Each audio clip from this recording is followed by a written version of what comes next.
Hey everybody, Dean Kulavira, IT recruiter at SRE Staffing. Thanks so much for tuning in and watching my job search videos. And for those of you who have been following me for a while, liking, commenting, and sharing on my posts and videos and articles, I really appreciate it. Hope I'm providing you with value to add to your job search, and you're able to use my tips and advice. So today I'm going to read to you an email question that I got, an email inquiry from a job seeker, and I'm kind of gonna share my thoughts on how I responded to this person and the advice that I gave. So here's the email. It says, "Dear Dean, I just finished up watching your video about recruiters remembering job seekers. I've been doing exactly what you mentioned in the video with talking to new people in events and LinkedIn. Good job, by the way. I write emails to recruiters a lot of times and also send them a message on LinkedIn because I am interested in a position. But what about the situation when the recruiters don't get back to me after sending a lot of emails? I feel writing a lot of emails and messages would irritate the recruiter. I need your opinion or a solution on this. Thank you." All right, great email, by the way. Great question. And by the way, those of you who have other questions and topics you want me to cover, feel free to comment below on the post. Email me or send me a message on LinkedIn, and I'll do my best to cover the topic. So just now before I get to the points on this email, so one thing I immediately notice is, so this person mentions writing emails to recruiters and sending them messages on LinkedIn. Now I don't see any mention of the phone. All right, so this is the phone is a device that all of you need to start using in your job search, and I say this a lot. And I know that it can be a little nerve-wracking. You might feel anxious. You're not used to picking up the phone the same way. In my industry, I have to be able to pick up the phone and talk to strangers. I know it can be a little nerve-wracking if you're not doing that on a daily basis. But look, I don't know any simple way to tell you that, but you have to get used to picking up the phone as well. It's a mode of communication you need to take advantage of, because everybody's using email and social media, and recruiters get a lot of incoming communication from those platforms. So if you use the phone and actually pick up the phone and call into a recruiter and introduce yourself, it's like cutting the line, right? It's like you're going right to the front almost.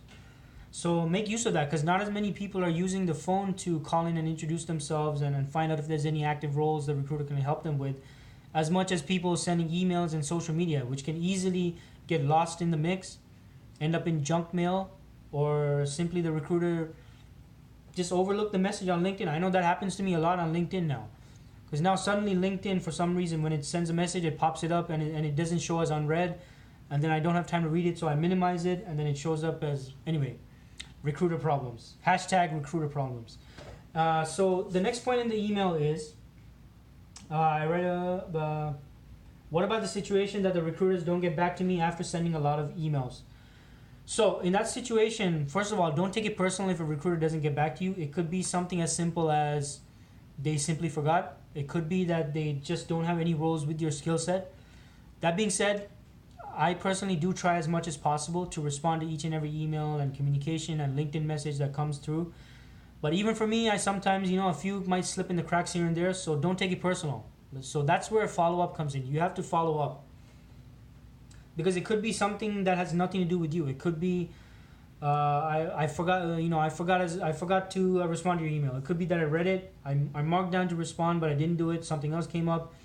Could be some other reason. Could be I don't know. Like, who knows what other reasons a person can have. Sometimes it could be stuff that's not even related to work. Like, they just had to have some really bad things going on, and even at work it's all in their heads, and et cetera, et cetera. Everybody goes through that. But in any case, you can think of so many different scenarios. I don't want you to think about the scenarios. I want you to think about, how do I get back in front of this person? So keep following. So that's the whole purpose of follow-up. You got to keep following up. Which brings me to my second point. So this person wrote, "I feel writing a lot of emails and messages would irritate the recruiter." Good point. Now, if you keep messaging and following up every day with the same message, the same inquiry, hey, do you have an update? Hey, do you have an update? Or do you have a job for me? Do you have a job for me? And every day you're just asking that same question over and over again. What you need to do is add some creativity into your follow-up. Now, I wrote an entire article about this, how you can follow up creatively. I'm going to post the article link. If you're watching this on YouTube, I'm going to put it in the video description. If it's on LinkedIn, Just send me a reminder, by the way, but I'll put it in the comments in case I forget to put in the comments. But I'll put in the comments on LinkedIn, and check out the article because I show how to creatively follow up without the follow up even coming across as follow up. So it's follow up with a follow up. Doesn't even seem like follow up. Try saying that fast 5 times. So read that article. And basically, what you can do is if you're creative with your follow up, it's not gonna come across as follow up. It's just gonna be keeping the lines of communication open, and you can communicate with them more frequently if you're not just asking the same thing every single time.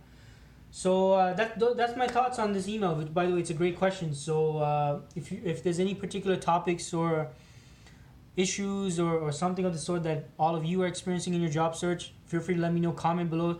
Send me a private message if you're kind of currently employed and you obviously don't want your current employer to know that you're on the market, but you still want to ask Dean a question.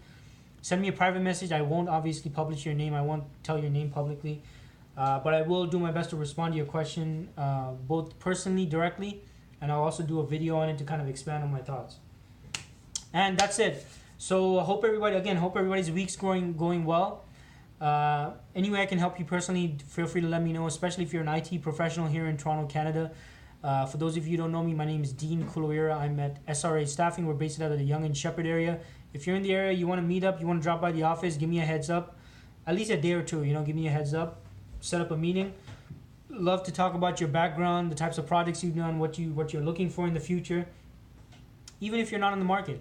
And even if I can't help you immediately, make sure you connect with me on LinkedIn or follow me on Twitter, Instagram as well. I put YouTube videos. I write articles once a week. So a whole bunch of information that I hope to help all of you in your job search. And let me know if there's any way I can help you again. And if you want to reach me on my office, I'm in the office Monday to Friday, 416-296-1772, extension 2036. And let me know. Let me know if there's any particular topics you want me to cover. Let me know anything. So thank you so much for watching, and make sure you like, share, comment.